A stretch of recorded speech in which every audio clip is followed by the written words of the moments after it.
Turn it off! Turn it off! Boy, that must have woke up the whole valley. Pick her up. Come on, let's get out of here. PV, you paid to see a man fly, wouldn't you? Ha! You gotta be out of your mind. Look, I'm talking about making some real money here. PV, not just $10 a show, enough to get us back on our feet and in the nationals. Are your eyes painted on, Clifford? This thing's like strapping nitroglycerin to your pack. Besides, the feds are mixed up in this. I don't want to keep it. I just want to borrow it for a while. Clifford, when you borrow something and you don't tell nobody, they call that stealing, you know. Just a couple of weeks. Soon as we can afford a new plane, I'll give it back, I swear. Clifford, did you see what that thing did back there? Well, you're always telling me that a genius you are. PV, fix it. We're gonna need one hell of a lawyer. I think we're gonna need a helmet. No kidding. The scene is more funny because when she's looking at the dummy with the head chunked off. Yep, smashed him. But I didn't have that dummy here with a head chunked off, so just look at it.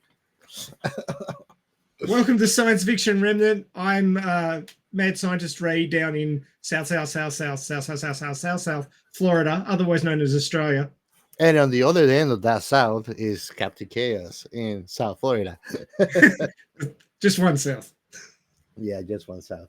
And unfortunately, we're sans Robert tonight because power. He lacks it. He's sitting in the dark. The Rocketeer flew by his house, I think. And broke the wires. Yep. Breaks everything else. Yeah. But in that note, let me ask you, Ray, what have you been watching? Somebody asked me the question. Wow. Well, just because, you know, it's still the same anime season, I'm still watching My Wife Has No Emotion. That show's really deep. Yes. The robot wife is now getting jealous of the little robot kid. It's fun. It's funny because I think that My Wife Has No Emotion. It's a deeper show with real problems that we're gonna have with AI merging with humans in day-to-day life, disguised as a rom-com. Disguised, yes, very much disguised. And the main character is pretty much unaware that Mina, the robot that he bought, has history and has been jailbroken. So she's not a standard model anymore. Yep.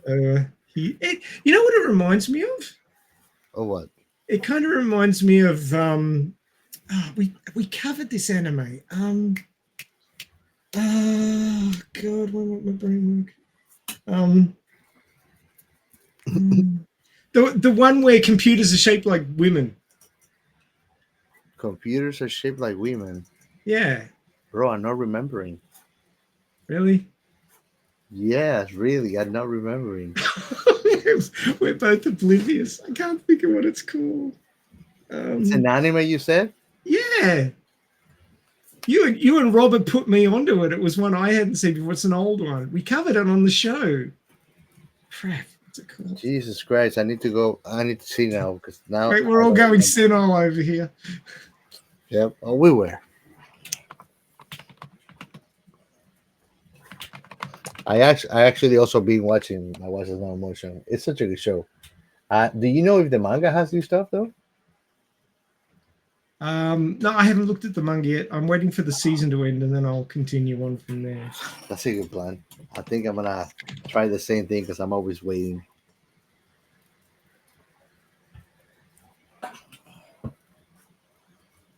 I cannot find it.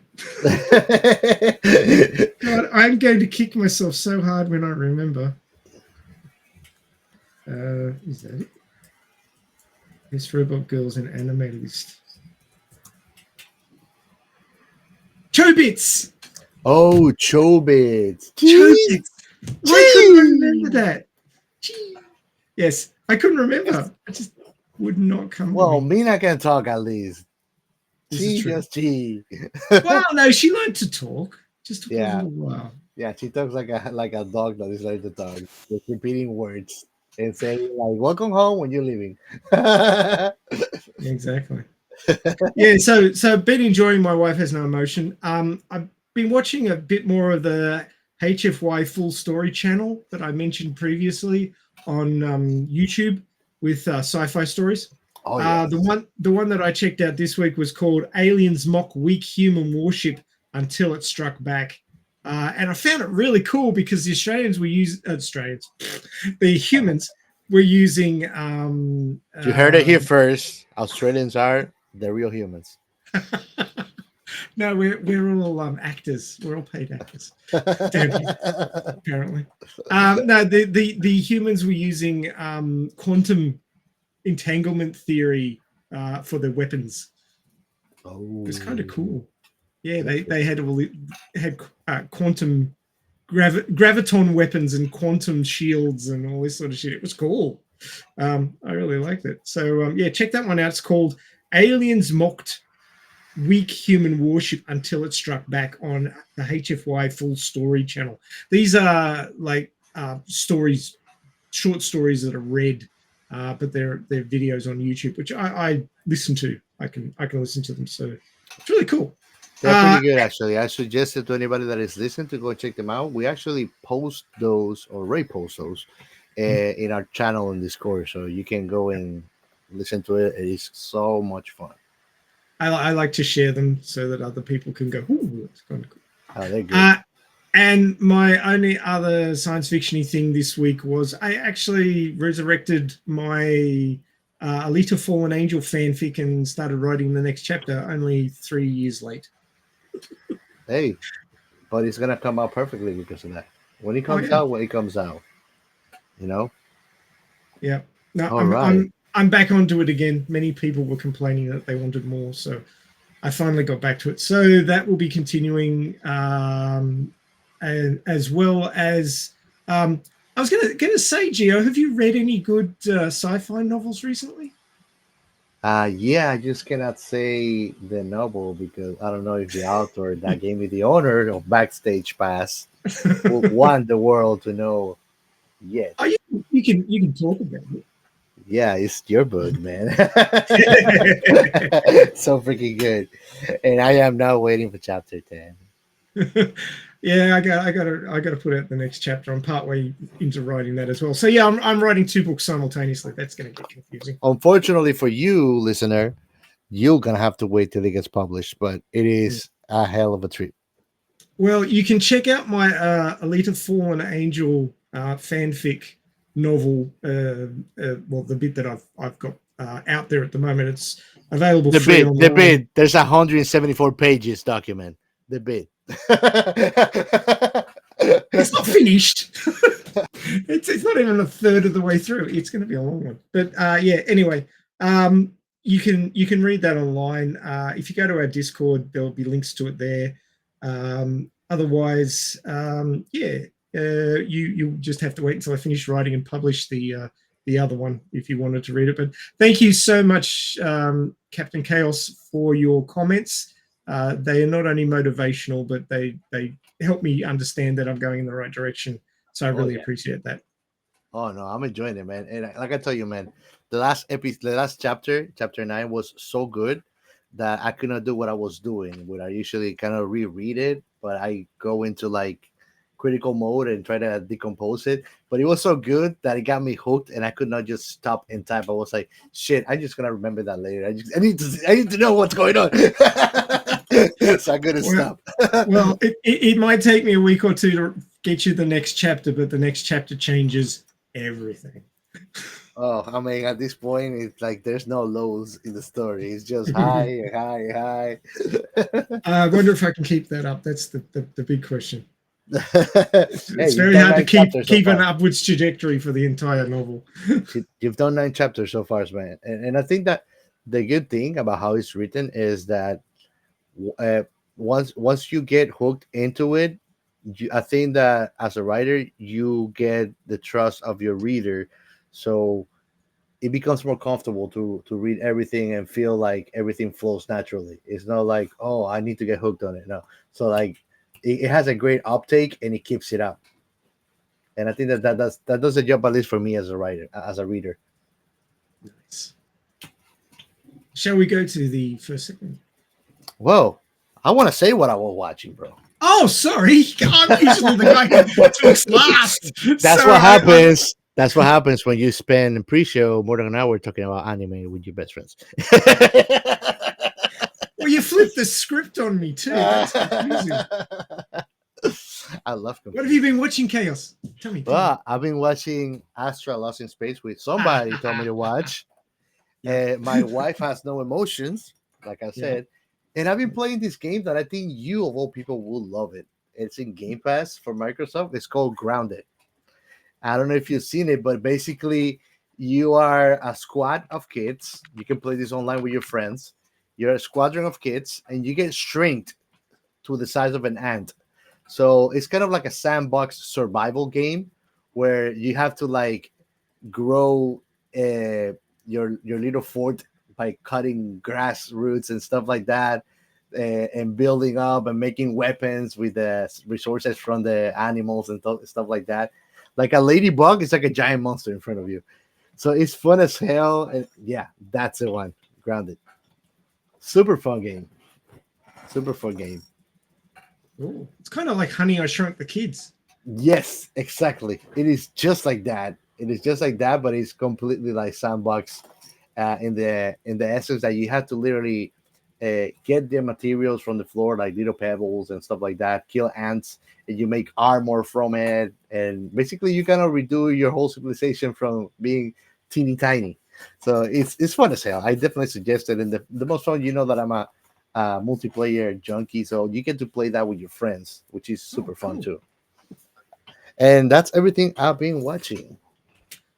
Nice. So let's go to our next segment. Our science fiction remnant. This is the Funny Science Fiction Podcast.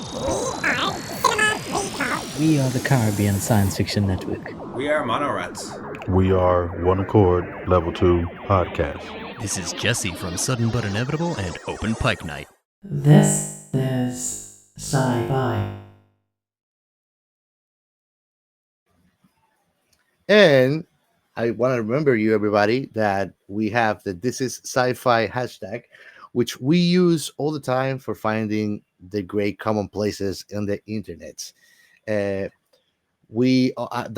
a word that I always use whenever I want to find a great conversation about anything. I just accompany it by the This is Sci-Fi. That's kind of a movement that has been started by Robert and has gotten very good traction and actually gotten us good relationships with people that we share common likes with. So I want to remember you all when you're looking online. If you're looking for something fun on sci-fi, accompanied by This is Sci-Fi, or you can just type This is Sci-Fi hashtag, and I promise you will find something fun. Absolutely. Ray, you wanted to talk about an article? Yeah, sure. Well, maybe you want to after I talk about it. Perhaps. So anybody knows the magazine New Scientist, which has been around for a while. It's not a particularly new magazine, being called New Scientist. But New Scientist has a website, obviously, which you can subscribe to, much like you would subscribe to getting the magazine. But there are free articles and videos on the website, one of which is Interstellar to Doctor Who, Sci-Fi Dramas Getting Science Mostly Right. Now, being a scientist myself and being a big fan of well-written, well-researched sci-fi, I find things like this really interesting, that they're sort of looking into how right the science is within the sci-fi from what we currently know. Of course, if anybody has a good understanding of science, it never stands still. We know what we know right now, and in 10 minutes' time, we may know something new that we never knew before. So basically, science fiction keeps changing because science keeps changing. And interpolating and trying to look forward and predict what's going to happen is a complicated endeavor. to say the very least. And sometimes they get it right and sometimes they don't. And sometimes they maliciously get it wrong because they just want to tell a story and they don't really care if it actually fits the physical laws of this universe or not. Of course, if it's not in this universe, then that doesn't matter. But in this universe, it would be really nice, at least from my point of view, if the science was vaguely accurate. So New Scientist has this particular video about Interstellar to Doctor Who, sci-fi dramas getting science mostly right, also has a bunch of other things. Best new science fiction books for June and July there. Yeah, there's a lot of different articles here that could get you into some new sci-fi if you're interested. So that's newscientist.com article-topic/science/fiction, science-fiction/. Okay, that was hard to say, but basically Google New Scientist science fiction and it will get you to this page, which is sort of an overview of what's been happening in science fiction recently. So I thought that was interesting. Nice. Very nice. And with that, we want to remember you too that if you want to catch more about that too, we always have the This is Sci-Fi going on in our Discord channel. So don't miss it and go and check it out. We'll talk about more later about everywhere that you can actually link up with us. But with that, we're going to move out to our next segment. And for these shout outs, I want to start giving a fresh thank you to our new followers on Instagram. We got Arc Project Official, which actually are the guys from the Terra Alpha audio drama, which they do audio dramas. They do role play games. They actually do everything. You should go and check them out for sure. We have them pretty active too in our Discord. They're pretty cool guys. Definitely highly suggest for you go and check them out if you like sci-fi, really, literally. And the next one is Dilligad1. Also, thank you for the follow. We appreciate it. We hope that what we do on Instagram at least keeps you entertained.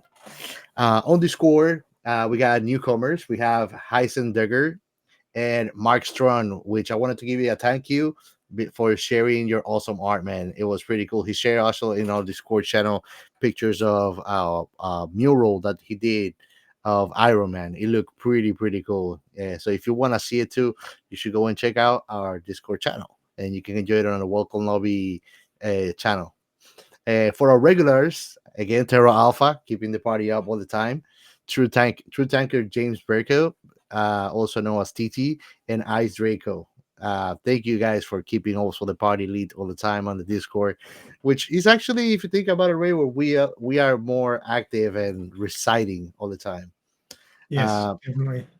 Absolutely. We like to share lots of sci-fi stuff that we find on there and memes and not only that, but we also like be sharing, like, even though we're a sci-fi podcast, we love anime. We are a bunch of otakus, and unfortunately not all anime is sci-fi, but we don't care. We love anime. So we share even all of the anime that we liked in there. The good but ones. Astro Lost in Space is anime, and it was really good. Oh my god. When I watched that anime, the only thing that kept coming to my mind is like, I haven't seen an anime sci-fi that is more adequate for a podcast. No, we got to cover that one. The thing is, like, they cover even things that I've watched on documentaries from Space Talk.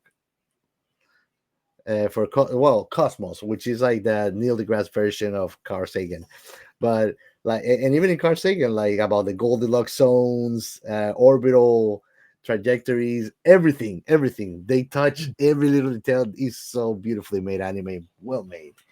And when they go to the tidal planet, that was really cool. Oh yeah, I'm telling you, they look like they did their job on the science, just like one of my favorite writers now did on his book.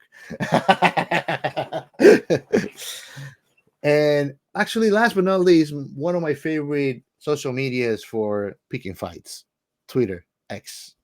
I wanted to give a special thank you to the real Dr. Mart, also known as David Mortano. Thanks for the follow. Alfreda 159. And actually, you can find it by the tag "Half Phaser, Won't Use Transporter." Very tricky. And last but not least, the Idle Ride podcast, which you should go and give it a check too. And with that, we will move to the next segment. The Alita Army News. We don't need you, Rover. We don't need you. Of course, we need Robert. He's a stabilizing influence. We're both crazy, and he's got to calm us down. So, Radio Chaos episode 228 this week. We had an Alita fan fiction update stream. That topic was the reason I restarted my Alita Fallen Angel fanfic, because I promised them like a year ago that I would. So I thought I'd better stop, sleeping on that one and get back onto it. So it worked. So yeah, we had fun on that stream. I actually released the first scene of the next chapter in an audiobook format. So we had to listen to that. It was about 9 minutes. And yeah, it was fun. We got to hear from Lee Lemon, who has a fanfic based in the Alita world, but it's got the main character of it's actually he's a veteran who gets thrown forward in time, and he has a really rough time in Iron City, not surprisingly, but he ends up in the care of Ito before Alita is found, in fact. And he initially dislikes Alita, but then they start to find common ground and things like that. It's a significant piece of work. It's probably the equivalent of about 4 light novel volumes at this point. So he's written a fair bit. I'm actually going to try and catch up with it maybe next week. I don't have a lot of time this week, but next week I'm going to try and catch up with it because I haven't read a lot of it yet. But that one sounded very interesting. And then we had Channel Does Not Exist. She's one of our semi-regular panel members on Radio Chaos, and she lives in Poland. She's a prolific artist, but she's also a fanfic writer. And so she had interesting. Alita Battle Angel fanfics as well. So we went through those, and she gave us a bit of a rundown on what's been happening with those. I went through what I could find on Archive of Our Own under the tags Alita Battle Angel 2019, and we looked at those and talked about what was interesting there. So yeah, we had a lot to talk about. There's a lot of good fanfic to do with Alita Battle Angel. Nice. So fun with that. Nice. Well, now going into main topic, this movie, man, it was interesting and a lot of funny moments, like a lot of them. The Rocketeer is one of those sort of golden age adventures where, it's not all woke and, you can't throw a punch, you can't say foul words, you can't do this, you can't do this. Nope. You cannot have a Nazi swastika on the fly. Yeah. It was huge. It was like huge, 40-foot high Nazi symbol. It almost felt. I felt bad. I was like, when he stands up, like the epic scene in front of the American flag. The American flag looks so much smaller than that giant Nazi on the Zeppelin. Yeah. So to give you a bit of context, this is the Rocketeer from 1991. It had a budget of 35 to 40 million US dollars. The box office in the US was 46.7 million. So that doesn't sound so good, but they don't talk about how much it made around the world. I vaguely remember seeing this in cinemas. So I did actually add a small amount to that global box office. And yeah, it's an alternate history, basically, where Howard Hughes has developed a rocket jetpack, which, doesn't burn your legs off. Yeah, like most of them would, and has a decent amount of flight time, and the Nazis want it. So yeah, it was a big us versus them in California, and it was an absolute thrill ride. the story never slowed down. It was one of those, hey, sorry, don't blink, you'll miss something. And it was really good fun. And interestingly enough, it's a Walt Disney picture. So much like another Walt Disney picture that we covered, The Black Hole, this sort of was off the beaten track. This was a movie that had its own trajectory, had its own style, which was not a Disney style. Agreed. It was a lot rougher and tougher and violent in places. Kind of surprised it was a Walt Disney movie, actually. But it was fun as hell, to be honest. Oh yeah. And the funny thing is that it is one of those things. It's simple, yet it does the work. It drives the message home and delivers. I would probably put this. It wasn't pure science fiction. It was more kind of diesel punk and alternate history, but it still had science in it that for the time was revolutionary and didn't exist, and even to this day has trouble existing because of the limitations of jetpack technologies, which I will go into, but that will be in the science behind science fiction. But we're covering it more because it's an alternate history and it has technological aspects, which, and you know, it is rocketry is part of science, obviously. But it's rocket science, right? Yes. But thanks. I knew that was going to show up somewhere. But it doesn't feel like science fiction, but it actually, if you look at it through the lens of 1938, it sure as hell is science fiction. So absolutely, it's just a matter of perception. Would you like me to give you the plot? Oh, hang on. Absolutely. You go, and then. No, I was just gonna say that the thing is too, like you might feel like it's sci-fi adjacent instead of science fiction, because it's full of adventure too. I think it looks more and it feels more like an adventurous movie than anything else. But when you think about it, the whole they made it in a tricky way because the main character has a freaking jet fuel the whole movie in the back. They just don't spend much time of the science behind it, which I find interesting. Well, PV did reverse engineer the jetpack, so he had the technical specs for it. Yeah, that's true. He was a genius. He wasn't kidding. Yep.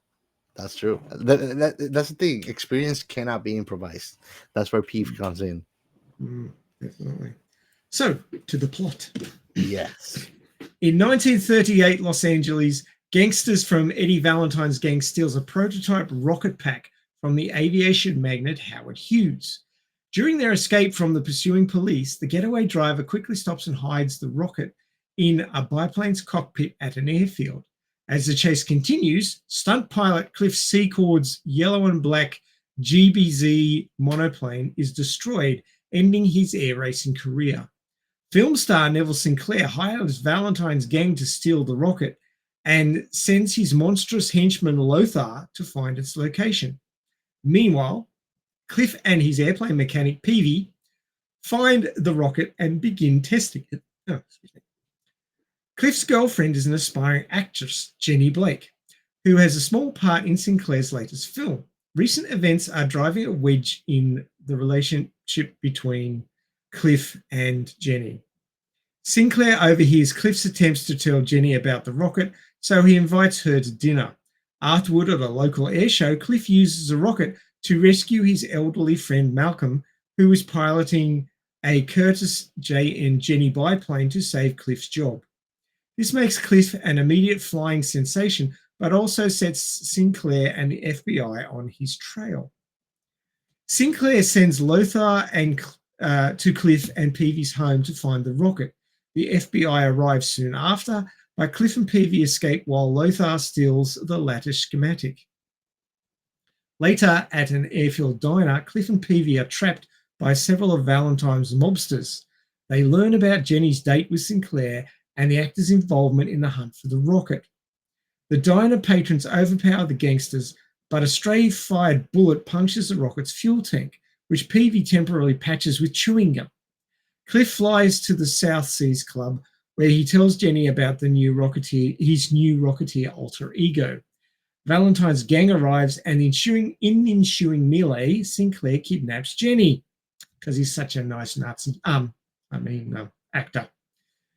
At Sinclair's home, he attempts to seduce Jenny, but she knocks him out and discovers that he's a spy for Nazi Germany. Who would have thunk it?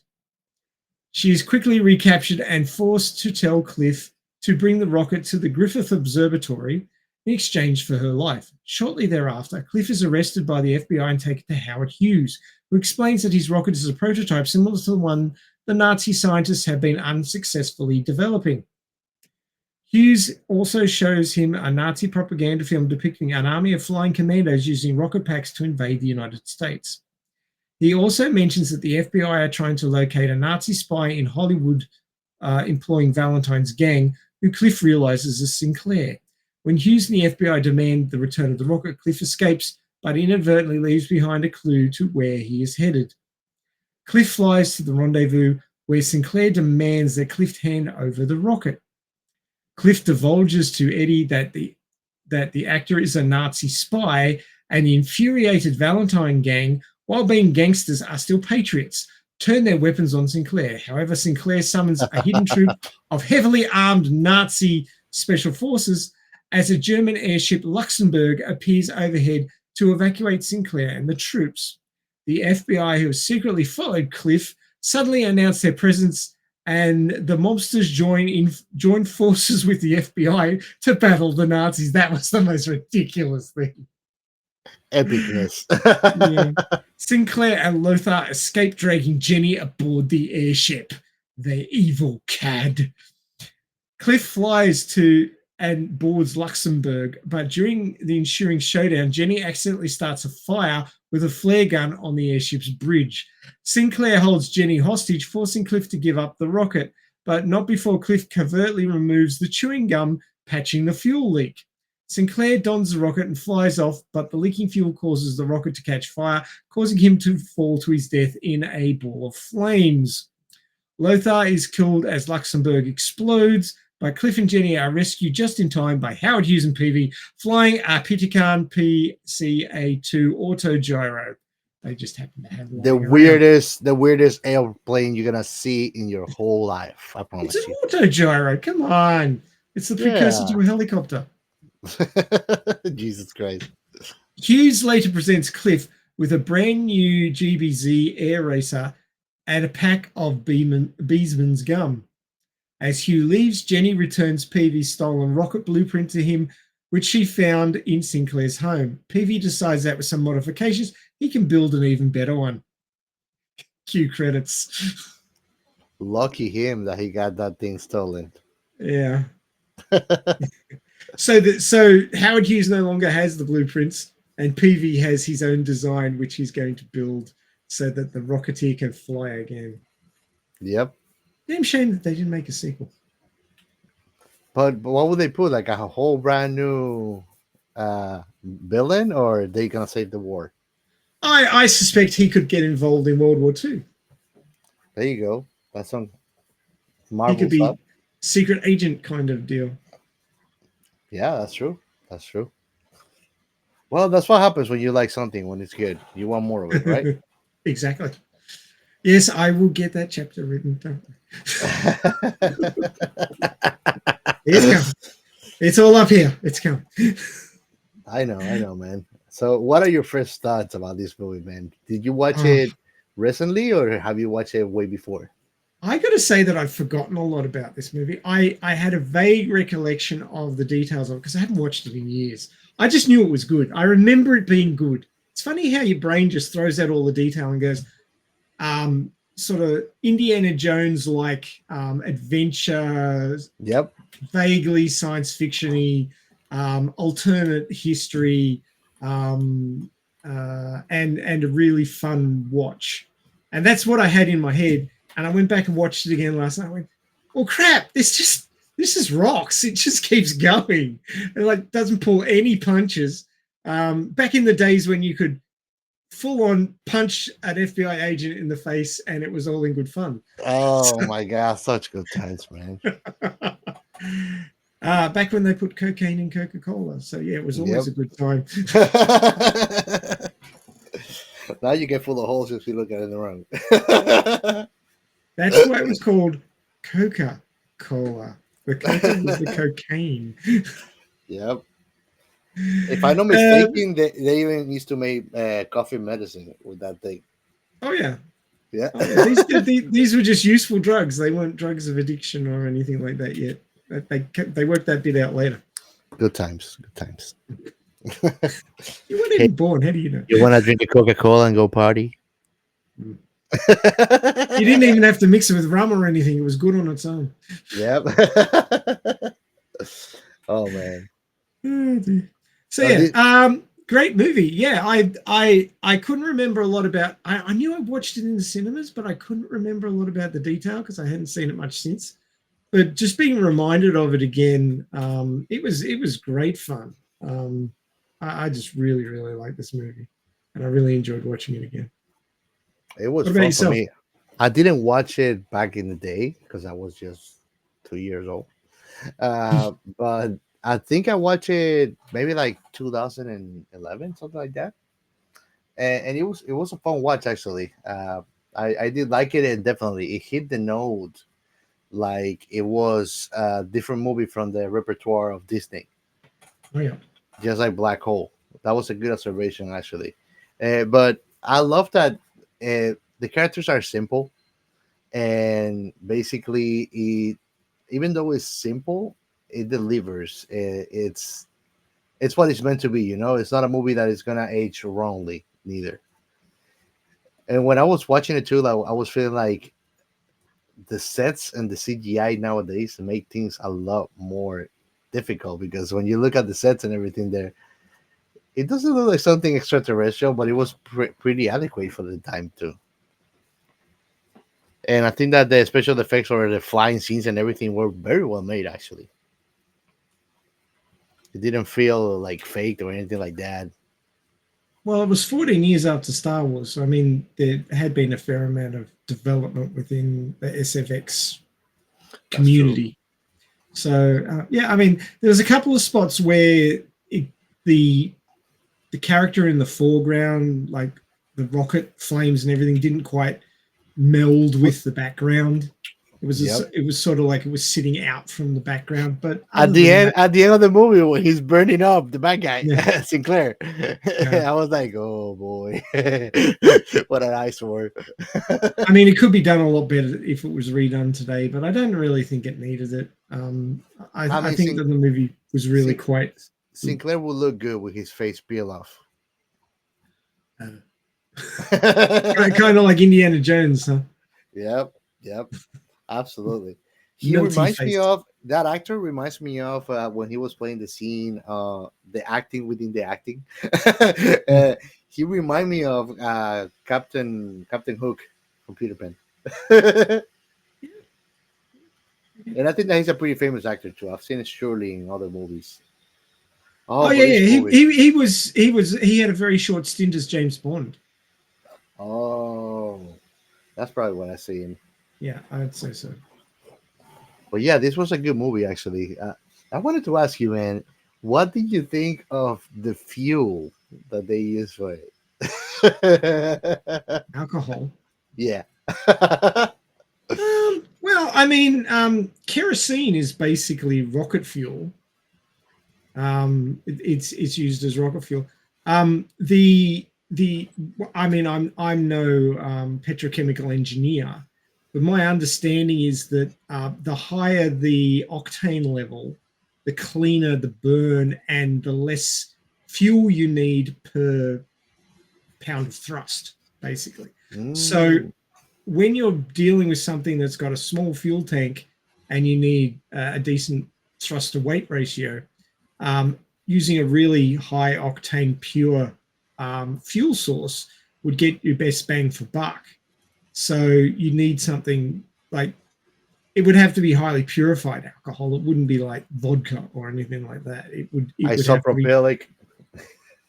have to be proper ethanol or methanol or some particular type of alcohol that's got a high octane so that you can get that thrust to weight ratio.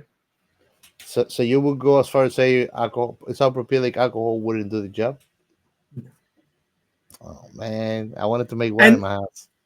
It kind of reminded me of RoboCop, where you don't actually see him reload until the second movie. He's got that bigger clip in his gun, and I never saw them fuel this thing. Well, I think that's like one of the non-important things. It's not important. It's funny though that they didn't, because they even have a freaking leak on the tank. So now you know, if you have a leak on your gas tank, just drop some bubble gum on it. It'll get the job done. You'll be fine. Yeah. So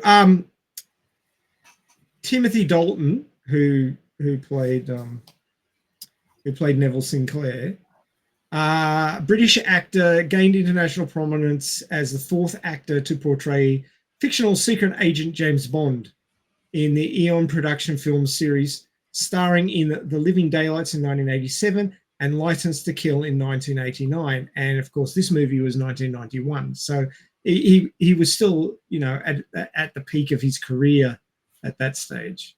But yeah, he only got 2 outings as Bond. I'm not sure why he didn't get any more, but yeah, I remember seeing him in a couple of Bond movies. That's where I knew him from, and also from this one. It seems that he also has been on Flash. Really? Yes. Oh, okay. I think if I'm not mistaken, on Flash Gordon, we would not really recognize him because he's the guy that looks like the bad guy. Mean the Merciless. Yes. Oh, okay. I think that's him on Flash Gordon. But when you look at the makeup, let me share actually. And you look at the makeup on him, you can really see his face on it.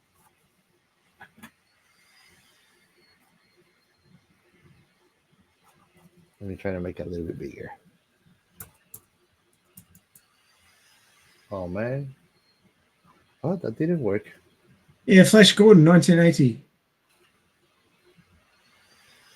But yeah. Timothy Dalton. But I mean, his face is very familiar. I'm sure that I've seen it in many other movies. And well, according to what I'm looking at here, Lion in Winter, Wuthering Heights, Cromwell, Mary Queen of Scots, Flash Gordon, Rocketeer, Looney Tunes Back in Action, Hot Fuzz, and The Crew. He's also been on a whole bunch of television shows, including The Crew, Doctor Who, Penny Dreadful, The Chef, In Patrol. So yeah, he's been around. Nice. Done lots of stuff. But yeah, he played an excellent bad guy. He was that greasy, sleazy, rich actor kind of guy. The thing that really cracked me up was when he was trying to seduce Jenny, and she knew all his lines because they were all lines from different movies. And she's telling you which movie they're from, and he's like, "Ah, crap! She knows me too well." This is what I get for trying to seduce a fan. Yep, that was the most epic cock blocking I ever seen.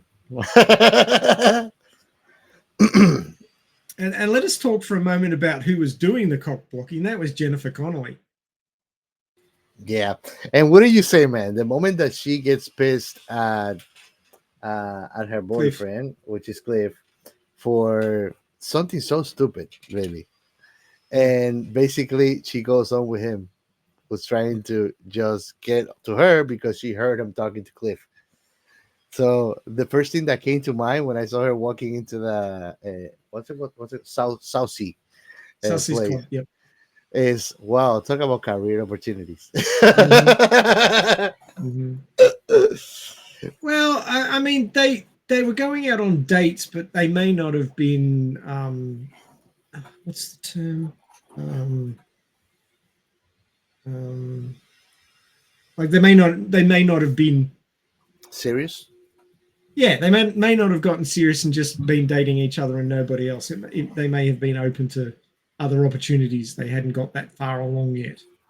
I don't know, man. I think that the way I see it too is I think times have changed. Before we didn't have the hookup culture and the mentality of dating that we have today. Before, usually when our gramps or great gramps would date somebody, they usually were gonna marry that girl. you know, it was not a common thing. Like if a guy was passing around girls, they probably were a girl from the bordel.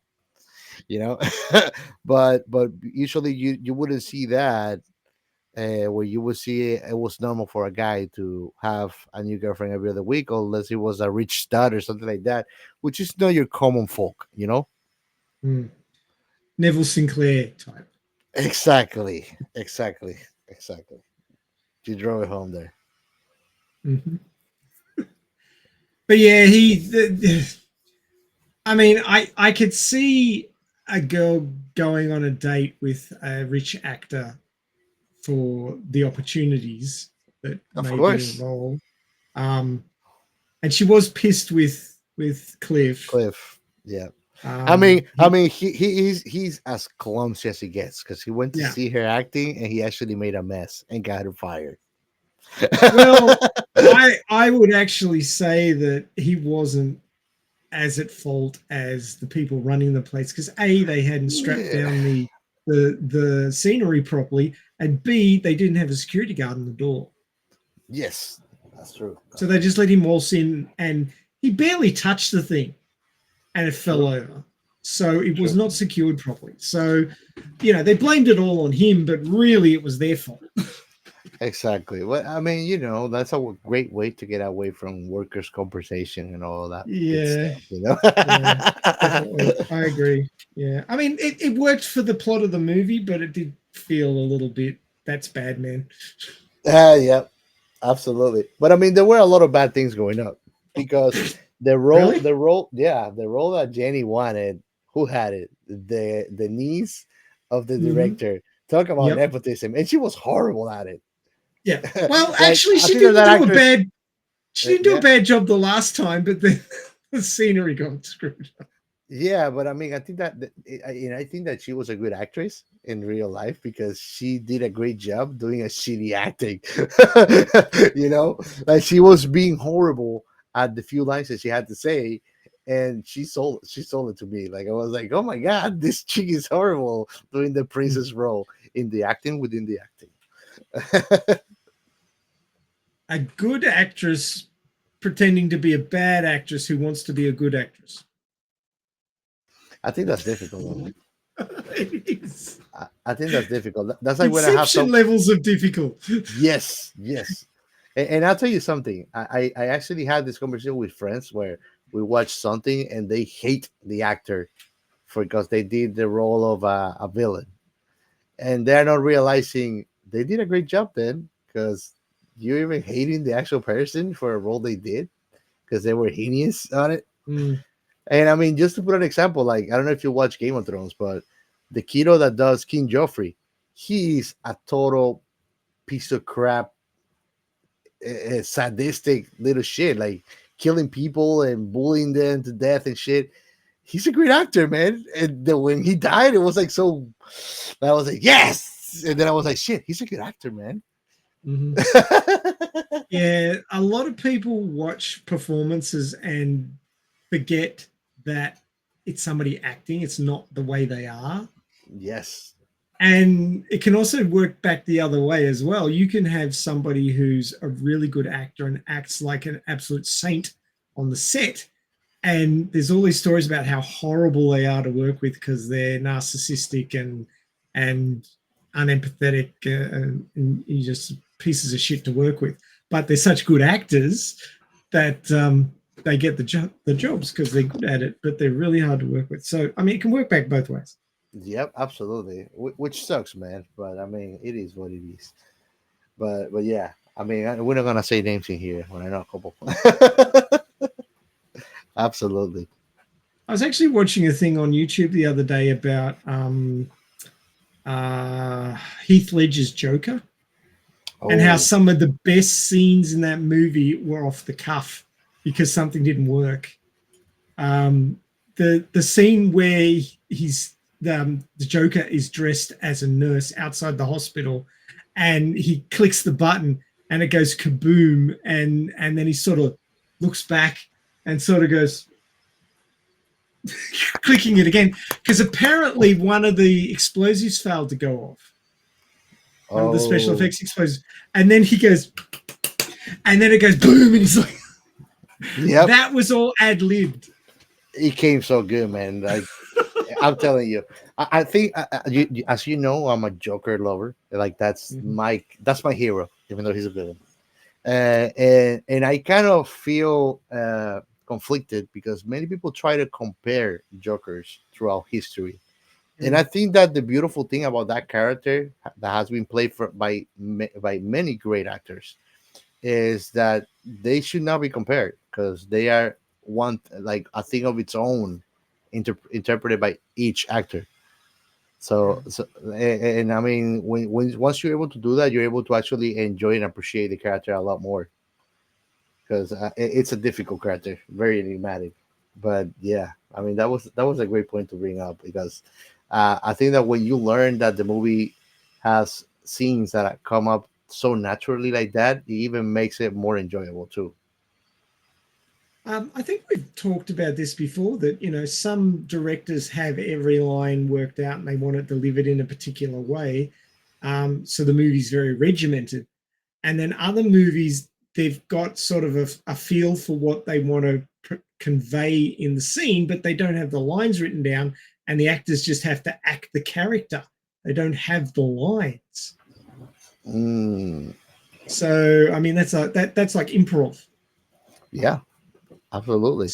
So I mean, a lot of people, don't think much about actors. They say, they just flounce around all day, pretending to be somebody they're not, and that they make their money that way, and they make shit tons of money and rah rah rah. No, these people are consummate artists.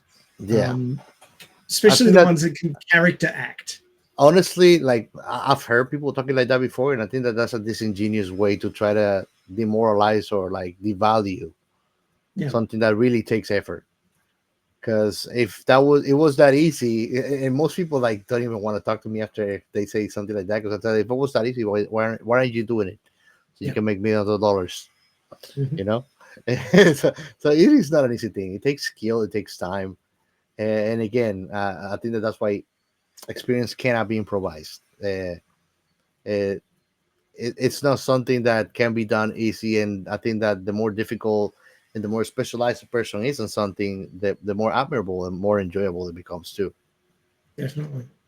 No, I've got a lot of time for good actors, and it's not necessarily the most well paid and the most well known actors. There's a lot of actors out there who have what some would describe as mediocre acting careers, but their performances are just top notch every single time.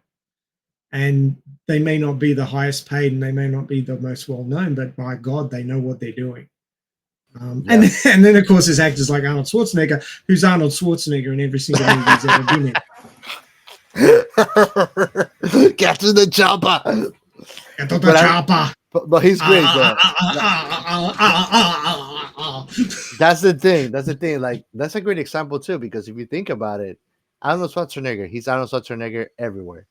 Mm-hmm. But he has to be whatever role he's doing. So I would venture to say there are roles that he's not fit to do because of that. Oh yeah, for sure. But that's totally perfect too, And I've seen that there's actors that can do virtually anything. Like there's others that don't, but sometimes you can see that those that don't, they excel at what they do because of that too. So they're not any less of an actor because of that. Yeah, he doesn't have a wide range, but what he does well. Yes. He's puff all over the camera. I'm surprised they never did Popeye. I'm wondering if they ever do. Get to the fishing boat.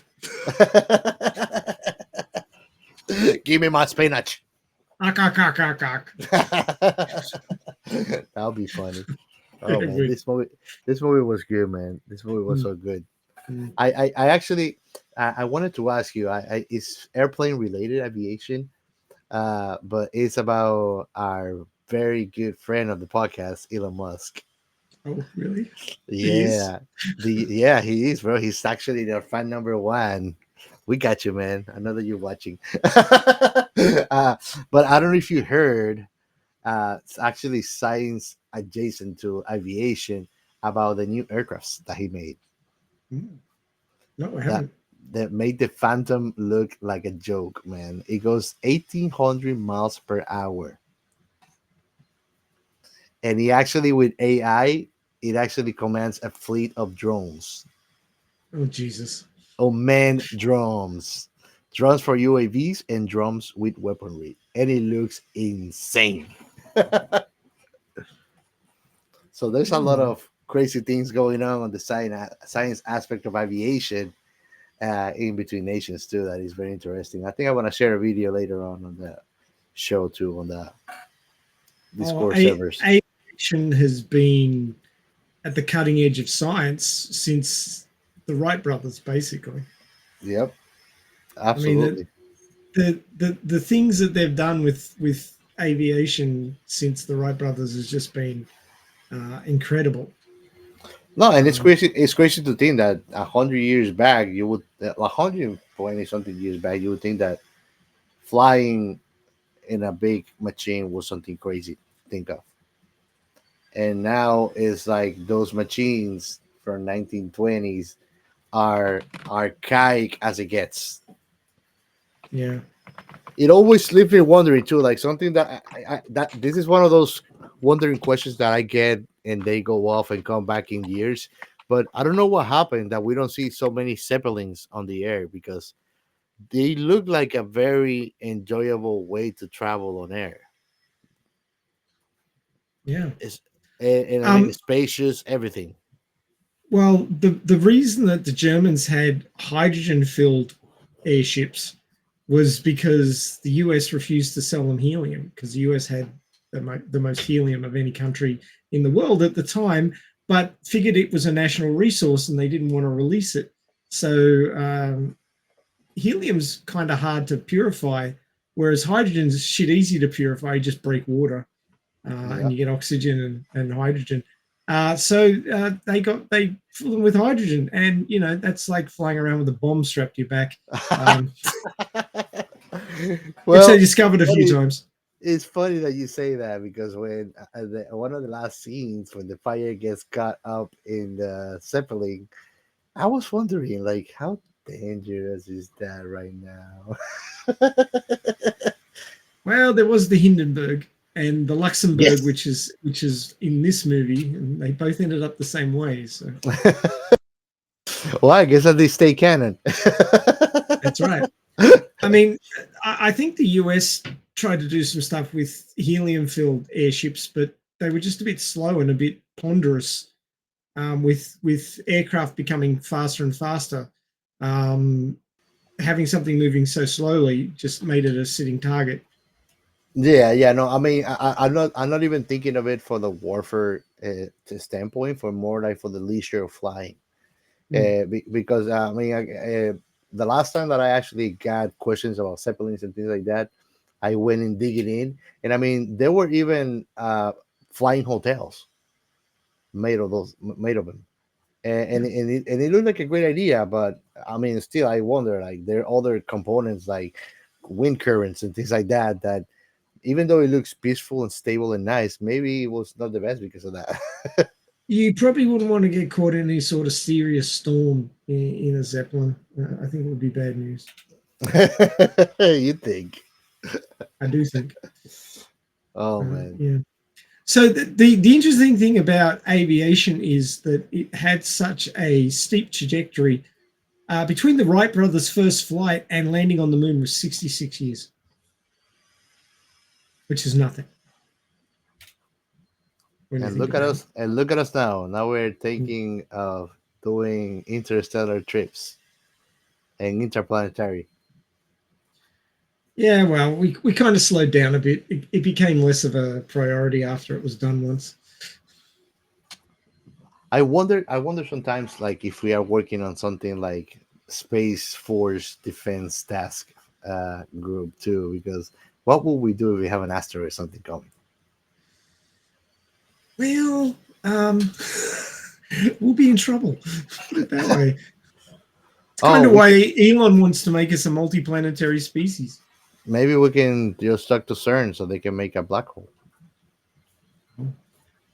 Put it there, right? Okay.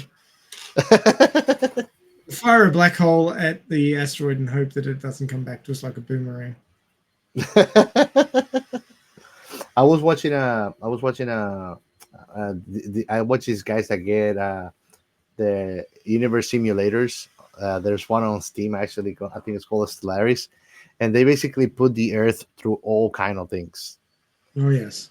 And I saw a guy grabbing a black hole the size of a penny, and it didn't take a week for the Earth to be destroyed completely. Mm. But in a matter of a day and a half, it became a death bowl in a day. And also, like, just putting a droplet of water going at the speed of light, you can destroy the Earth. Oh, yeah. Grain of sand at the speed of light is problematic too. Yeah. Yep. Kinetic energy is huge. But yeah, I mean, look, there's a good reason why black holes are so far away from us at the moment and we're still here. Because if they were any closer, we'd be in big trouble. Yep. Absolutely, man. And let me ask you, man, the Robert question. So, what were your The first Robert thoughts when you watched this movie the first time? What were my first thoughts? Well, yeah, I mean, it was a good, fun story. It never lets up from the get go. There's always something happening, crazy stuff. I'm like watching him shooting across the fields and through the corn. Oh wow, that's a big gopher. and thinking to myself, why didn't you pull up? Just arch your back and pull up. Yep. But I think that's them also kind of like conveying the learning curve of the apparatus, right? Yeah. Well, he didn't have the helmet at that point, so he couldn't steer it as easily. Yeah. Well, the helmet doesn't look like it's an easy thing to look through. And it doesn't look very sophisticated. It's a helmet with a strap on the back of your chin, and that's it. Yeah. And a big sort of Art Deco kind of fin on the back. Yeah, aerodynamics, man. Aerodynamics. Oh man, my first thoughts of this movie, and one of the things that I liked the most probably was the cartoony scenes on it, just like that one that you mentioned. Or when they're trying to escape after he does his first appearance and the car's not working, and he tells PV, just put it in neutral, and then he gets on the back of the truck, and they do that fast up speed scene. I love that bit. That was so cool.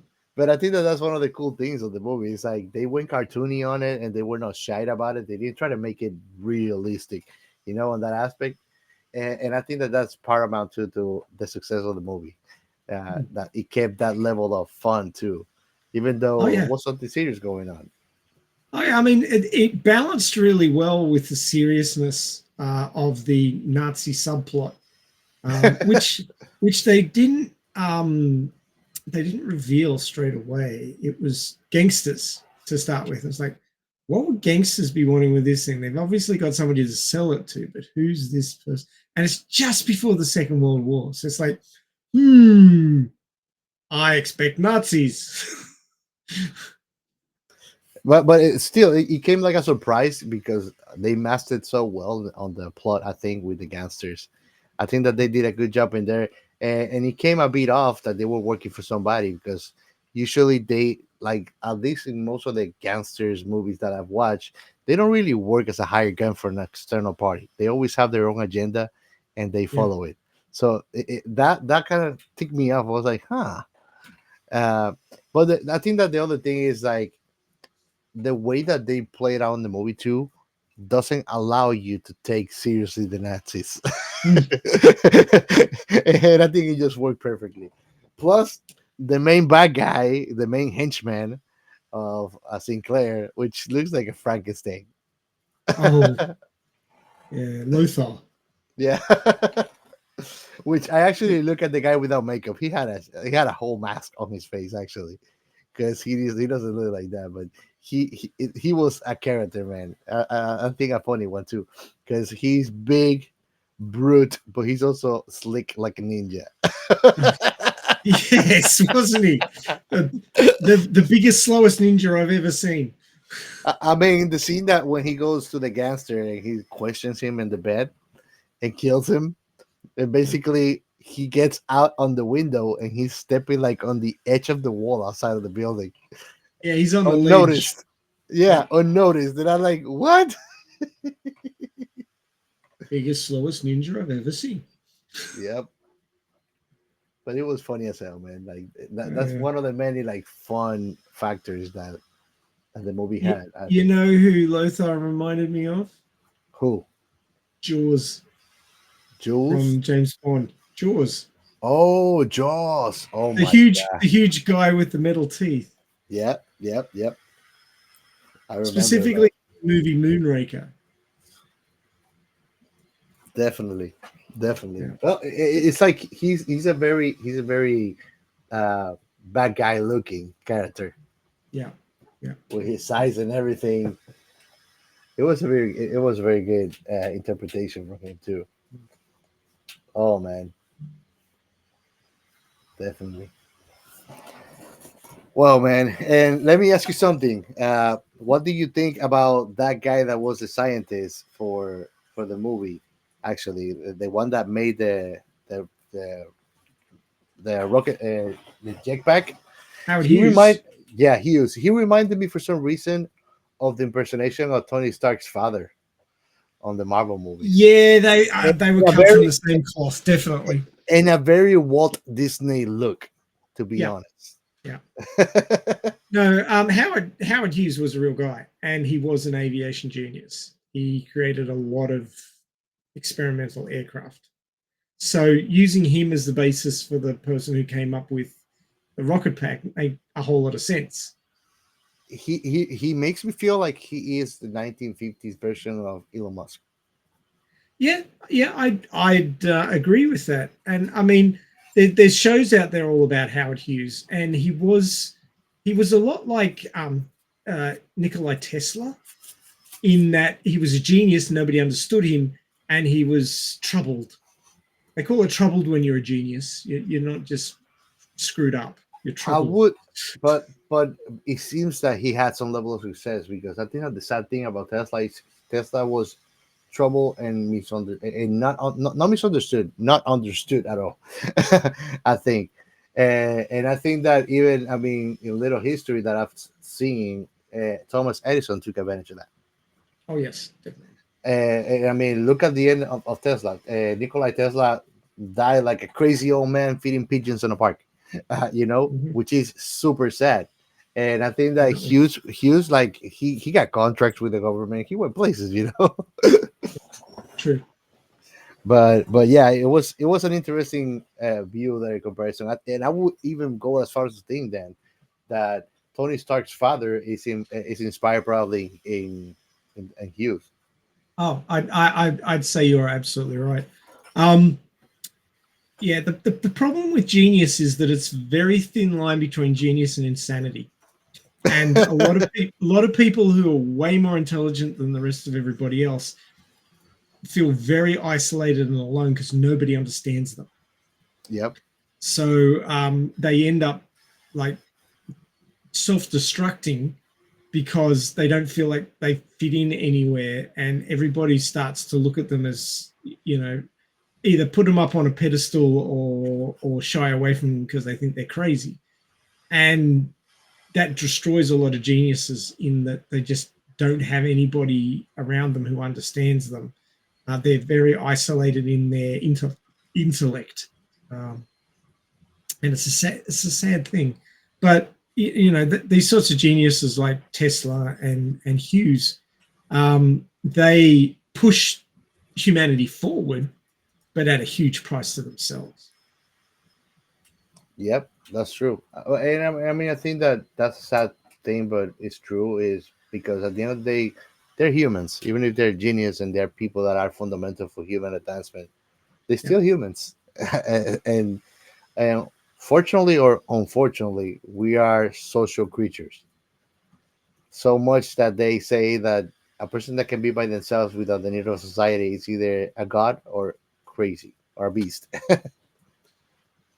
Yeah, I mean, there's a lot of jealousy that goes on with huge intellects, and sometimes those huge intellects can get quite arrogant as well. But usually they're more lonely than anything because there's nobody of their similar intellect around them, so they've got nobody they can truly interact with on a same level, and they either end up looking down on everybody or feeling ridiculously isolated. So, I mean, genius is a huge cost to the individual who possesses it, because they just don't fit in with society I, in general.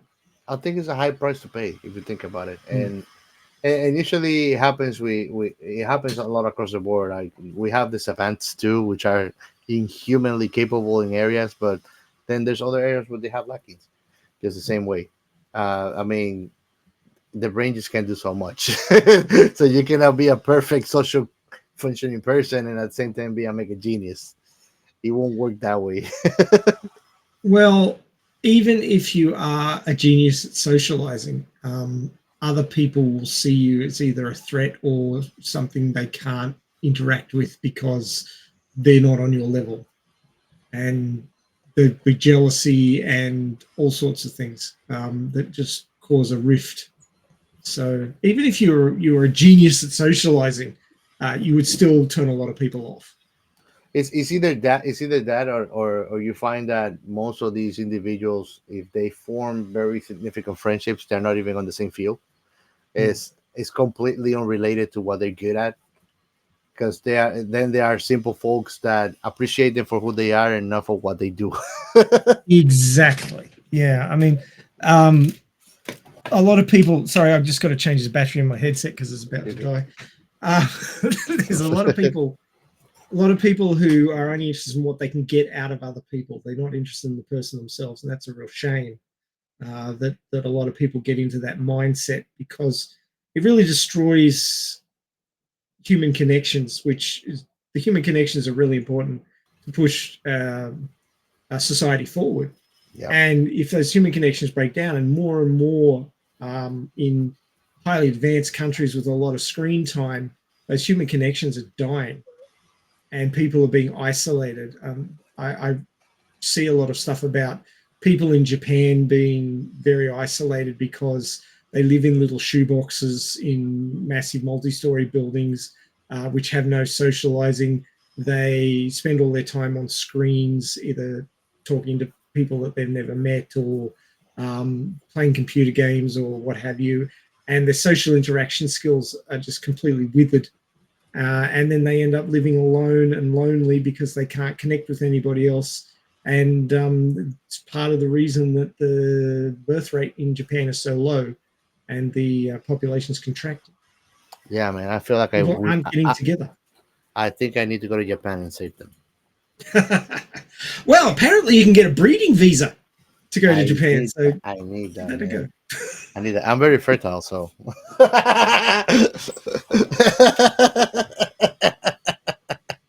You know how they call them though? They call it gaijin hunters.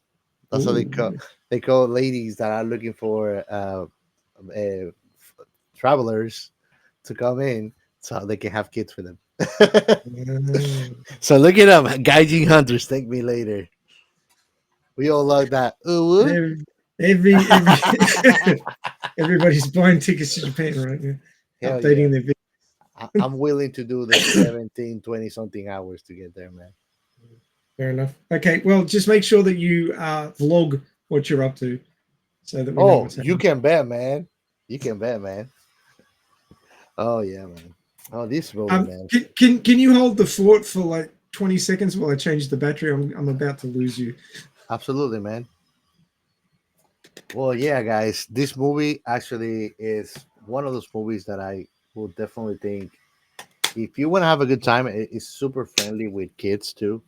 It's a Disney movie, but it's very innocent on its aspects. Uh, so it's something that you could enjoy. Is surprisingly, it's not such short watch. It's almost 2 hours. But it's one of those things that that sometimes we like the baroque on things, like too many things to add up, and this movie goes all the way opposite.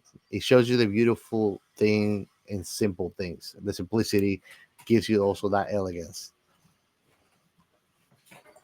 and I think that many kids in my time and before also, it's one of those dreams, man. Who didn't want to be a airplane pilot? Oh, definitely. Yeah. you I know actually wanted to be a helicopter pilot when I was 10.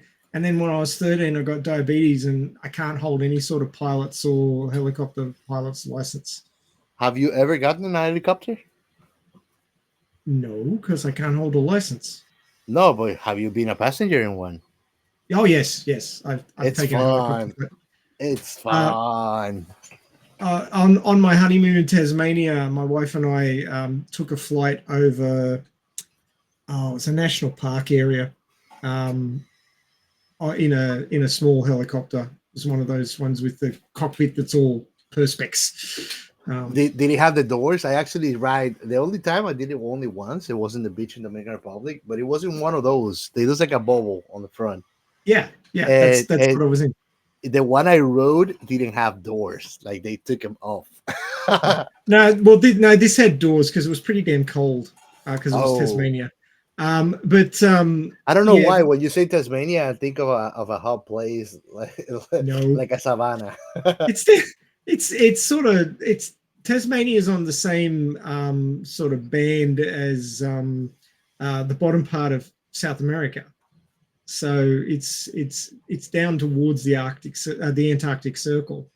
So it's not particularly warm, but it was like you said, it was one of those bubble helicopter cockpits, and I was sitting in the front, and my legs were dangling out over nothing. Yes, and looking down at the forests, and the peaks and stuff under my feet. And I got a little bit of vertigo. It was like, oh, nice. But it was cool fun. Nice. I desperately wanted to be a helicopter pilot back when I was 10. That was my this is what I want to be when I grow up. Of course, I haven't grown up yet. I'm 55 and haven't grown up, so we're just leveling up, man. We're just leveling up. Well, the funny thing is that my dream, and I mean, I haven't given up on it, but once just getting older. But my dream was to be a F1 driver. Ooh, that requires some serious eye-hand coordination and split-second timing. So, yeah. I'm not saying you couldn't. I'm just saying that, whoa, that's... I know. I mean, honestly, if I ever were to get even close to the realization of that dream, I will be a driver aficionado, somebody that goes and does it for fun in circuits. But I know I'll be able to compete with those kids. Like, the reflexes, and they start so freaking young. Don't worry. Well, here's an anecdote for you. My mechanic down at Midas in my hometown, he's a big virtual race driver. He's got this 3 screens set up inside the office of the mechanics workshop building. Yeah, where you go in and pay and everything, like the office part. He's got this thing set up there with the 3 screens and the steering wheel and the gear shifter and everything. And he was doing that, and then he went to a drive yourself day at did he say it was Mount Panorama? I think it might have been Mount Panorama where the Bathurst 1000 happens. And he got in there and he loved it so much he went out the next day and bought himself a touring car, a racing touring car, and he's a mechanic, so he's been tweaking it up. And he went. He's in his 40s, and he went and did the physical for becoming a touring car driver. And they said, like, he hasn't looked after himself. He's drunk and smoked and all that sort of stuff. Oh my god! And they said he was as fit as a 20-year-old, and he got his license straight up. Holy So shoot! now he's a fucking touring car driver. I'm Okay, like, I have shit. hopes. I have hopes. I have. Well, hopes. he sunk a fair chunk of change into it. Just be prepared for that. But well, this is in Australia. I mean, it might be a totally different kettle of fish over there in the US. But yeah, Oh, I'll move to Australia, bro. I'll go where my dreams goes. for those who don't know what touring cars is, it's like production cars that are tweaked, so they're more powerful. And They usually don't let you drive them on the streets. You have to drive it on circuits. Yeah, but if you think about NASCAR, which is like just a circuit, rather like an ovoid circuit, touring car racing in Australia is not a circuit. It's a proper left and right turns and goes all over the freaking place. So yeah, there's a lot more to it than NASCAR, which is just keeping the steering wheel on one angle and dodging all the other cars at very high speeds. But this is you know the whole box and dice of slowing down into corners and changing left, changing right, and basically normal driving it, but at very high speeds.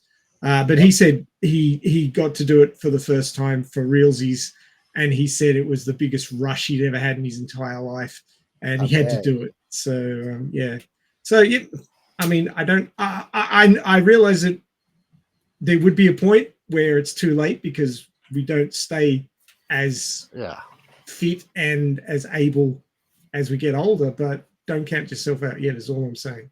Go if you really want to do something, see if you can. Don't just give up out of hand. Yep. Because my dream at the moment is to be a published sci-fi author. So working on it. Oh, your brains, for what I've read, your brain's still working very good. Only if I write it down. I forget things so easy these days. It's shocking. Oh, man. Yeah, I mean, for comparison too, if you don't know what a touring car is, games like Forza Motorsport, Gran Turismo are actually inspired on that type of racing, which is the next thing that comes. Usually touring cars run in most of the racetracks that you see Formula One's running, to be honest. It's just, if you know what the Le Mans competition is, those are touring cars. I don't know if you heard of the Le Mans, Ray. Le Mans 24 hours. Yeah, Le Mans 24 hours. Those are touring cars. Racing there. But that's a endurance race is what they call it. Well, no, that specific one is endurance race. But if I'm not mistaken, the vehicles that you see there are the vehicles that you're gonna see on a touring car competition as well. Yeah. But where the difference between a normal like touring car race and an endurance race is that you flog the hell out of your touring car in a shorter race, knowing that you don't have to last for as long. Yes.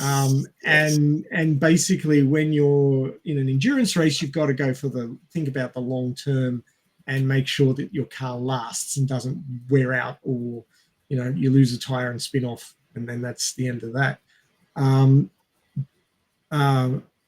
Coincidentally, the Bathurst 1000, as it used to be called, was a 1,000-mile race. So they basically would start at 8 a.m. in the morning and finish up on dark. They'd be racing all day. Yep. So it isn't actually an endurance race as well. Not quite as long as the Le Mans 24 hours, but still an endurance race.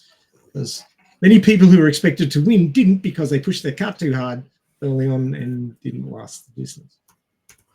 Well, it's funny that you mentioned that, because actually one of my dreams, and actually it's very possible to do it, but is to go to the Nürburgring, which is the largest racetrack in the world, located in Germany. And let me tell you how long it is. It's long as hell, bro. It's miles. It's 23 kilometers long, the track.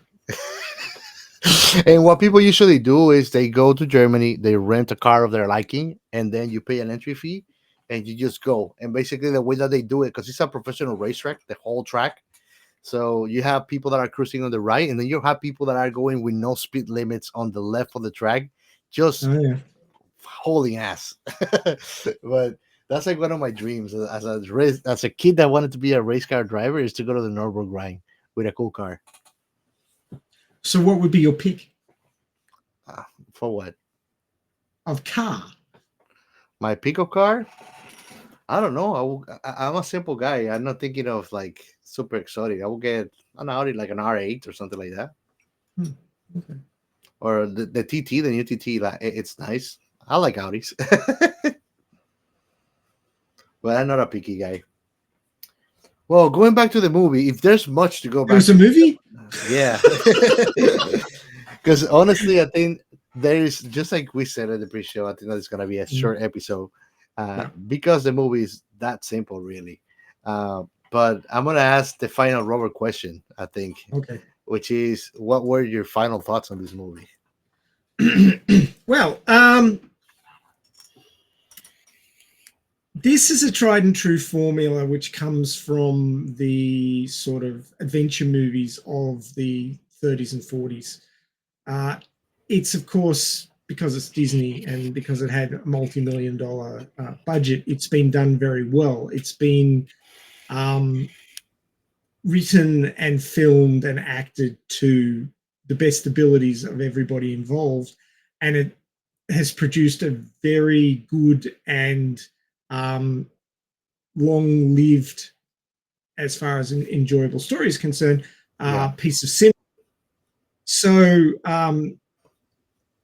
even though it's a fairly simple story, which is the complete opposite of what sort of stories I come up with, they've always got to be stupidly complicated because I'm a scientist. But this story It's not that bad, guys. It's not that bad.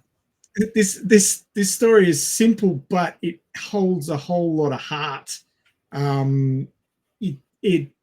It's a people story. It's a country story. It's a nation's story. Nation story. And it holds together really well. It's got brilliant sections of comedy to balance out the seriousness of what's happening in the story. There's lots of adventure. There's slapstick.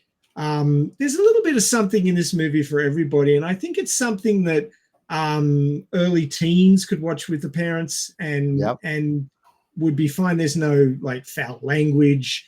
There is a woman being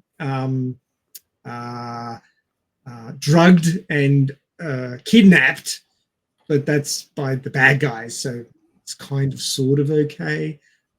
Nothing bad happens to her. It's all right to use ammonia to turn up a notch in your dates. Really? Anyway, but I do think that for any sort of early teens kids who aren't totally sheltered would be fine with this movie. Although it is far more raw and rougher than what you'd get going to the cinema these days. I kind of feel like everything's sort of sanitized these days. You know, you can't throw a punch, you can't you can't get rough with anybody, you can't shoot at anybody, you can't do this, you can't do that in movies these days. They just feel so sanitized. But this particular movie, and it's surprising being a Disney movie, that it is quite raw and primal and full of adventure and just a hell of a good time, because it's not pretentious, it's not trying to be anything curtailed or woke or anything like that. It's just a rip-roaring good time. It's I think it's probably a moderately accurate reflection of the times in as far as how people talk to each other and the preferences of the time. I thought that it was well propped, as not talking about the plane props, but like everything looked like it matched the period pretty well. Yep. Not that I lived through it, but it kind of felt that way to me. I couldn't see anything that looked really out of place. I just thought it really hung together well. And as an alternate history kind of story, it was really enjoyable. So I highly recommend it. Something that if you've got teenage kids who aren't, completely addicted to their screens and refuse to sit down and watch something with you, you could watch it with them. Yep. Make sure that you put it on a VHS. Streaming on Disney Plus. Old school. Oh man, my final thoughts for this one. Um, I think it's a fun movie.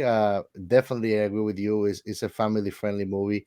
Uh, I like the comment that you make about it being PG-13, even on the language, because when he is about to go and save Jenny, he gets scared by the little girl on the cafe. And instead of saying what I would have said, like, you scared the shit out of me, he said, you scared the heck out of me. And I was like, oh my God, this is very strawberry on the language, which is nice, you know? I think that, and it goes just like that all across the movie. You don't have one curse word. I think that that was a prerequisite of the cast, no curse words. It's probably a requirement for Disney, actually. And I mean, even though it shows war and Nazis, even when the shootout between the nationalist gangsters, FBI, and the Nazis, there's not a droplet of blood anywhere. So I will say that it is very soft on that aspect, even though it shows war. Oh, That he had a blood lip near the end there after his fist fight with the bad guys. yeah, with all the bullets that went through the air, I think that that's the least that he could have is a blood lip, right? Yeah. But I think that even in that aspect, is soft enough that is a very safe space for a movie. I think. Uh, I don't know why controversial thing coming. Don't get us canceled, YouTube.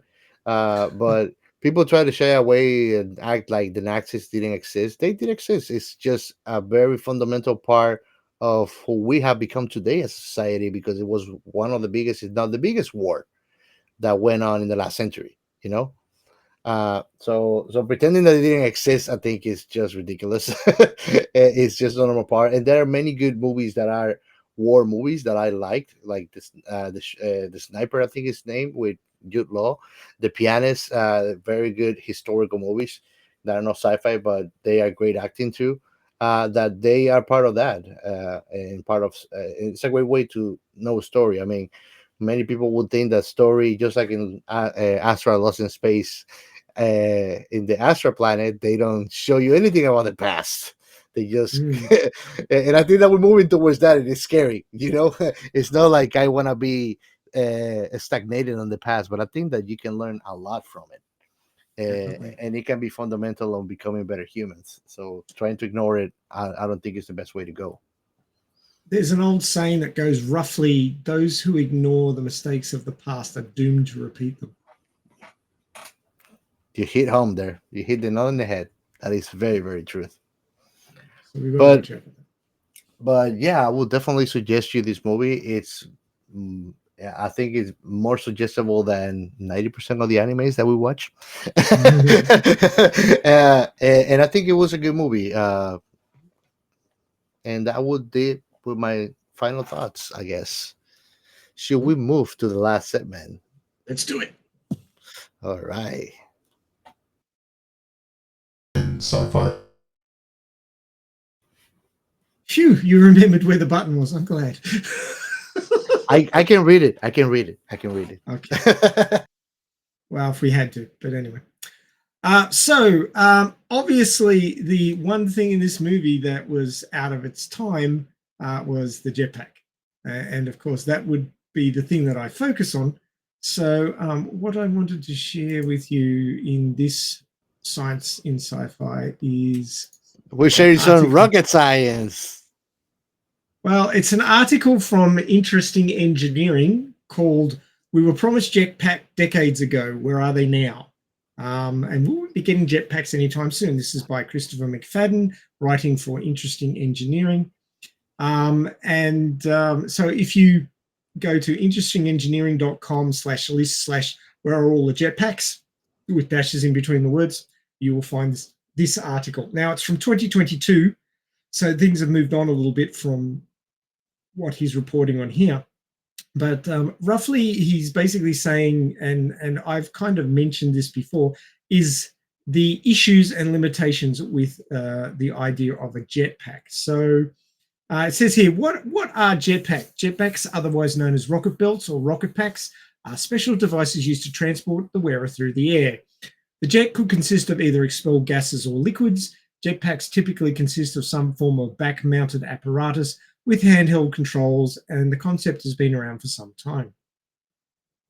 From the origins as pure fantasy and science fiction, various attempts were made to make them a reality in the 60s, with a resurgence of interest in more recent times. In the 60s, jetpacks entered the public eye with the blockbuster film appearances like James Bond's Thunderball. And for those watching on YouTube, you will see a picture of James Bond wearing a backpack here, which was developed by NASA. From what I remember of the information from behind the film, it wasn't actually Sean Connery who was wearing the backpack. It was a stuntman. But in the movie, there was actually a short flight of a then jetpack in the movie, included in the movie itself. So working jetpacks tend to come in several forms and many designs, but typically their real-life utility is far inferior to how they are usually depicted in science fiction. This is for various reasons, but the primary reasons include limited fuel, aerodynamics, gravity, and the human body's poor adaptation to flight. So I have mentioned most of those points before. Another important point is you have these two dangly things that come out of your hips called legs. And if the jets are on your back, then the jet wash would hit the back of your legs. Yes. Some jetpacks have tried to attenuate this by putting a shield that comes down from your butt and then points outwards so that the jet wash blows out away from your butt. But that tends to make you go forwards rather than up. So you don't have a lot of control on your trajectory. You're forced to go forwards because the jet is pushing back behind you. Because based on the law of equal and opposite reaction, if you've got a jet pushing in a particular direction, then your body will go in the opposite direction. So if it's pushing backwards a little bit, you have to go forwards. You don't have a choice. Yep. So if you were trying to hover, you'd actually have to be leaning back, which makes it very difficult. So a lot of these designs take a lot of work, and then not necessarily do the work all that well. Yeah. So there's different types of jetpacks: rocket-powered, turbojet, hydrojet, liquid fuel rocket packs, and it goes through the history of how they've been developed. And then are they safe? Well, not really. If you're not very good at driving them, you could like fly yourself into a wall or into the ground or into a jet flying past, which would be bad for you. So then apparently, yeah, if something a video that it says here, if something goes wrong, there are no real fail-safe or emergency systems present. It is challenging for the wearer to wear both a jetpack and a parachute. For example, the parachute needs to be attached to the jetpack itself, and the heat from the jetpack can quickly burn what is nearby, like your legs. Those who do fly jetpacks tend to fly them over water or relatively close to the ground. So, the fall is not as damaging as it would otherwise be. Yep. Even with the benefit of modern engineering, accidents can still happen. The most notable in recent times was the death of stuntman Vincent Reffett in November of 2020. It's not clear why his jetpack failed, but it appears the jetpack's failsafe chute did not deploy in time to save his life. So these things have inherent dangers much greater than driving a car or flying a plane. And then there's a whole section about jetpacks and gravity, and it actually mentions as much as it works well in movies like The Rocketeer, in reality of the situation couldn't be further from the truth. For one, the human body is not well suited for flight. Plus, the user of a jetpack has to deal with gravity. So basically, if the rocket fails, like it does in the movie, but they get away with it because it's a movie and you've got plot armor, falling out of the sky with a hunk of scrap on your back because it's no longer acting as a jetpack is not good for you. And I think that in reality it's not as simple as they put it on the movie or in many IPs where they show some kind of jetpack. If you lose control and you're just falling down and there's so much turbulence that I will find it virtually impossible to recover with any ease at all. Yeah. So it mentions a number of jetpacks in development or early stages of production here. Maverick Aviation's jetpack, which is looking promising. It's fully developed. It is envisioned that once it is fully developed, it could be used by engineers, first responders, and maintenance workers to reach hard-to-access areas routinely. Also has interesting applications for militarization, security, and pure pleasure. So for those on YouTube, you can see a picture of it there. It has 4 little rockets that are held out away from the body, which reduces the amount of burnt leg syndrome.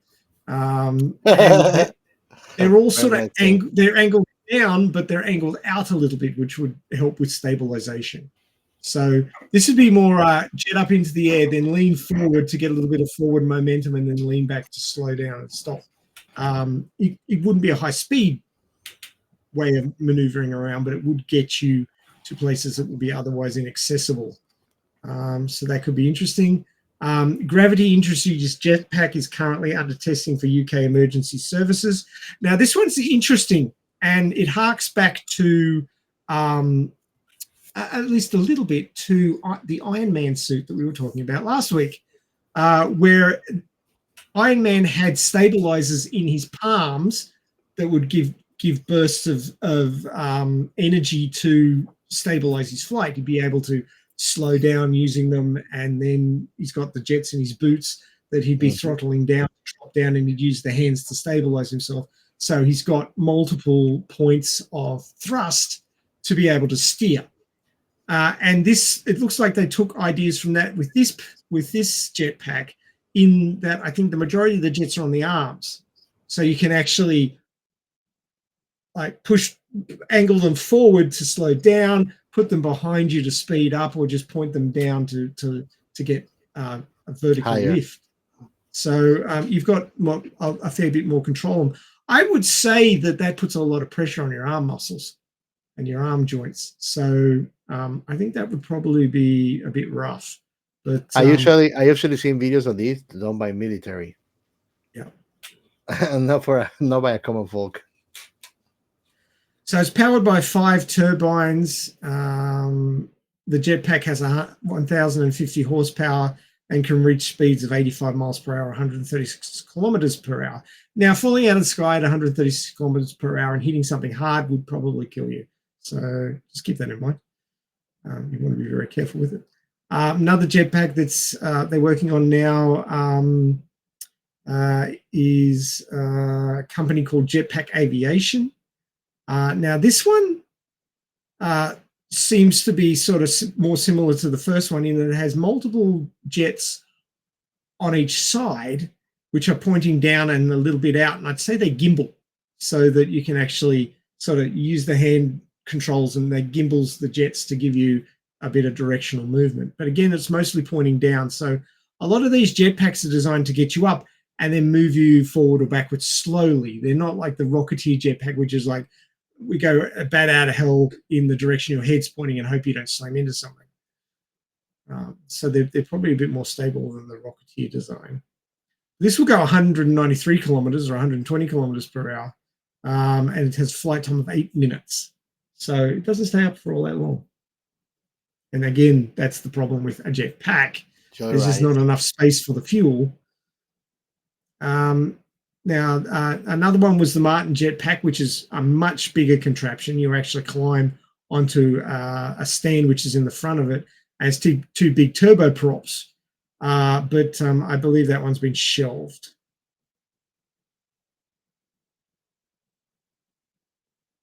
But that was back in 2014.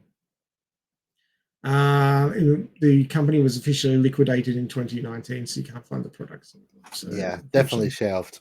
that one didn't happen. Another one, Flyboard Air, combines the idea of a jetpack with a hoverboard. I've seen videos of this one, and it does look pretty cool. In that rather than being a pack, it's a board. You stand on it, and you basically control it by leaning or adjusting your weight distribution. You must have some kind of hand control, I guess. I would have a hand control for throttle, but the actual flight controls are more the way you lean. And of course, it's flying over water there because if you fall off, it doesn't hurt as much. Yeah. But it does 120 miles per hour, 200 kilometers per hour. So, and it can stay out for 10 minutes. So, again, not very long. And then the jet lift, which is basically water jet powered. So you have a unit which sits in the water and sucks up water with a high pressure turbine, and then that sprays out from these jets here on either side, which gimbal so that you can actually direct the pressure, and that pushes you up into the air. It requires being over water, and it's probably a fair bit safer than most of the other ones because being over water, when you fall down, you just go splosh. And being that it's connected to the base unit, it can't get very high. You're not going to be flying over buildings with it. Mm-hmm. It's a bit safer. And then here's one that's not so much a jetpack, but a flying wing, the Yee's Rossi's jet wing pack. Yeah, I have a video of that one. Yeah, so awesome. So that one's more like an ultralight than a jetpack, per se. So it's actually got wings and gets lift with the wings. So it doesn't have to rely on jets the entire time. So yeah, that's a pretty good article. Highly recommended. Everybody can check that one out. But yeah, the Rocketeer's not coming anytime soon, I don't think. These things, while people are doing their level best to make them happen, there's the massive number of limitations in wearing something so small and attempting to fly around in it and not become a stain on the roadway if you screw up. So if you value your life, you're probably better off just passing on.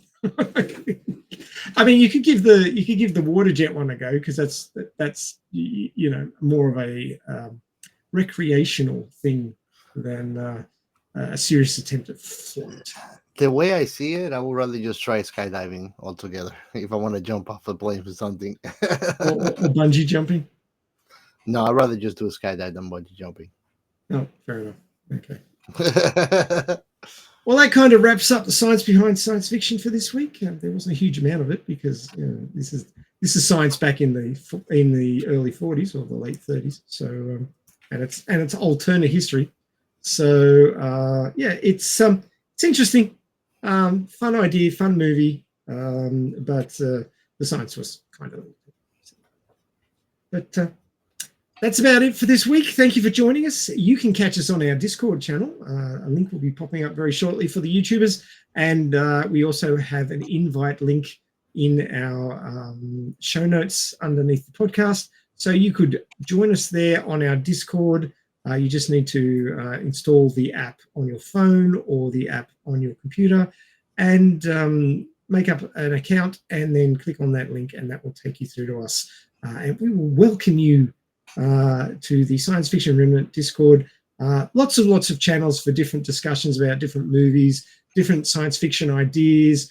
There's a memes channel. There's channels for voice comms. There's channels to do with working on the podcast. And, of course, you can select the channels that you want to view and you can hide the rest of them. But do join us there.